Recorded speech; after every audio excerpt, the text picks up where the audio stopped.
Hello everyone, I am Mecha Random 42, your favorite YouTube harpy, and well, why are we going back to this? Why are we making another video? Well, apparently, some actor might have gotten a little upset that we exposed him when he threw some producers under the bus and some writers under the bus. So, here we go. We're going to actually listen to this audio again after we kind of go through this little thread. So, I tweet out all of my videos, and if you don't follow me on Twitter, I'm at randommonkey, MNKY.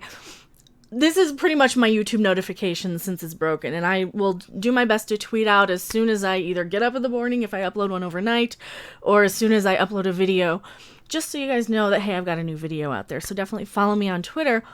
And I tweet out my videos, and one of my followers, Divine Guardian, says, I guess we have to thank at Jason Foley for sharing that little info with us, because that's a big FU to the Star Trek room and Alex Kurtzman. Actually, it's more of a, hey, they admitted that they didn't really have a plan going in to Discovery, which we knew. And of course, Jason Isaacs comes along and retweets me. Actually, you can see here, he retweets me. And of course, he tags in, not what I said at all, I'm afraid, the fabulous Star Trek room, backpedal, don't fire me, I want this gig. Please, don't fire me, Star Trek writers room and Akiva Goldsman. Knew precisely what the overall arc was, and our discussions were a long time before production about which of a few variations to go with, which is what I said. I just like swearing in public. It's grown up and clever. Oh, I don't have a problem with you swearing, sweetie. I swear like a sailor. My problem is that you have gotten mad at me for being in your timeline and have now blocked me, even though it's just a bunch of, hey, you're just confirming what Midnight's Edge has uncovered with people in their interviews, people like Nicholas Meyer, you know, the people who made like Star Trek The Wrath of Khan, and people that they've hired to come in who have said behind the scenes at Star Trek Discovery, it was a big giant cluster, you know what, and it was a big giant, you know, mess of a whole lot of producers. Nobody knew what was happening. And before production, like at casting, they still didn't really have an idea of where they were going. They threw 10 ideas to the wall to see what stuck, and they kind of went with all of them because the motivation still was unclear in the show. So, and of course, we've had to go through this whole entire thread of everything where he's correcting me. I'm like, oh, I have audio from Sunday where you were calling an anecdote about Mr. Goldsman quoting saying we have no effing idea, talking about Lorca's motivation. He didn't know how to play the character. This was already at the casting, which, as you know, casting is usually like the last thing they end up doing because they have to have some sort of script and know what characters they need and know some sort of idea. But this is just more indication to me, and this is why I made the video, that they didn't know what they were doing behind the scenes of Discovery up until probably halfway through filming, and they probably still didn't know, in my opinion. But this confirms that at least before production, in that little sweet spot right before they started filming, they did not know what direction they were going with this character. And that's clear to me. And of course, oh, here's somebody who absolutely just, yes, you can dislike the show all you want, but you can't make up stories. I didn't. I have recorded audio. So we're going to hear that again in a second. But, you know, and the damage control is just insane. It is just insane, the amount of people that I've had to deal with overnight who are just jumping on my ass because of this. Right? And like I said, I get the same stuff from all the fans because they just can't. Yeah. Here's the lecture for you. Stop reading our personal feeds and go show someone else. Oh, really? Really? I'm reading you. Jason Isaacs retweeted me. This is my personal thread. Don't you ever forget that. Captain Lorca, as Doomcock calls you. Yeah, I'm going back. I'm going way back in the vault.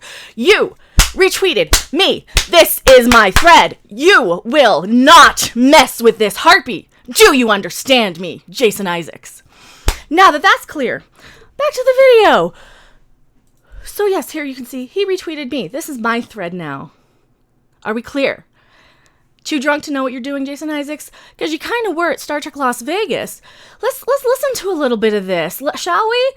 Now, I've transcribed it the best I can. He's a little hard to understand. Wow, that was, kicked up some dust there, that one. No, if you're too ignorant to know that you retweeted me, you need to check yourself, Mr. Isaacs. Here we go. Here's the question, and it's going to cover my face, but that's all right. Hopefully you can read this all right. Do we need to maybe make it any darker? Here we go. Here's one of our wonderful Discovery fans who had no idea what was going on, and I'm going to try and pull these up as we get to it. You know, there have been a lot of surprises across both seasons, you know, especially looking at the ending season and the end of season 2. But Jason, you know, the season 1 surprise, you know, with Lorca, who he really was, I mean, I swear to God, I did not see that coming. And I wonder if... We all did. At what point did you see that coming? Did you know from the beginning that Lorca was not from our universe? Now, he could have left it at that. He could have left it at that and said, yeah, I knew from the beginning he wasn't from our universe. But no, he was a little, in my opinion, and slurring all over the place. Don't have any proof of that, but he really sounds like he was... So, here's how he answers. The thing that the actors really love having is a secret. It's the best thing you would ever have on screen or on stage. And so the first offered me the job, and he said he's going to be... Spoiler alert, anyone who's not seen it, what the fuck are you doing here? He's in the Mirror World, and I said, what's the story? What does he want to do? He wants to go back there, and they said, well, it's one of them, they laid out 10 options, I can't play that, and he doesn't know what he wants to do. Does he want to go back there? Does he want to bring his troops here? Does he want to go back and take control? And they went, yeah, one of those things, definitely. So this is just more of the same. It's just clear to me that no, they didn't know. They had kind of a vague idea. They're telling him all these ideas. But we'll continue. But no, I'm making things up. And like I stated before, yes, this was right before production. After they had already chosen him and cast him.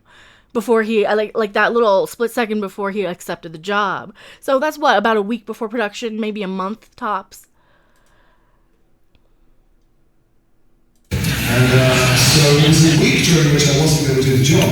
And then they regrouped and I had this group Skype with everybody. And they said, listen, thanks so much for this question. Very intelligent question, wonderful questions. So that's very sweet of you. I don't need flattery in any answers. Because I just don't know how to play a vague secret. I need a plan. And they said, well, we decided that it is definitely that you want to get back to the Mirror World, either with her or without her, maybe because she was the partner or maybe bring your troops here. That's right. So again, that was pretty much what we got in the show. I mean, vague answers of, do we want to bring her back? Do we not? What, are you bringing her back from the mirror universe? Or are you not? I can center myself better. There's no reason for me to be on the other side of the screen here. Excuse me. There's a little bit more. There is a little bit more here. So yes, this is what we got. This is the vagueness, and they still didn't exactly answer that, but this is another one of those things where they threw a bunch of stuff to the wall to see what stuck.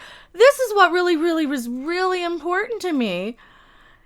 Now I'm gonna pull this up on screen. It's gonna cover my face, I think. Here, oh, let's move you right there. And then Keith Loveland was one of the executives, and they forward right into the sky. I mean, huge dermatological close-up went, we had no fucking idea. Okay? But I swear to God, before we start shooting, we will have an answer, and you'll be part of the discussion.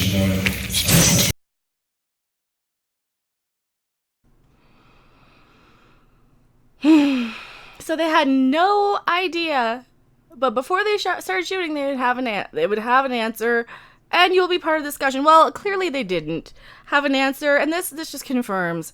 Sorry, I had to cut. I accidentally left my mic muted for the last little tail of this video, so we're doing it over. This just confirms what we've been saying. That no, they went in with this kind of vague idea. They had so many writers and producers behind the scenes. They had so many different directions they were going, between the ousting of Brian Fuller or whatever happened there, between, they even had, I believe they had Nicholas Meyer in there for a minute. And this kind of confirms his story about nobody knew what was going on. And this is just another thing they didn't really know before the series started filming, which is very disappointing to me. I mean, that's one of the problems. If you have one of these series Right? And this is one of the things that the Discovery fans have said that we don't like. Oh, you don't like it because it's a 1 season long story arc.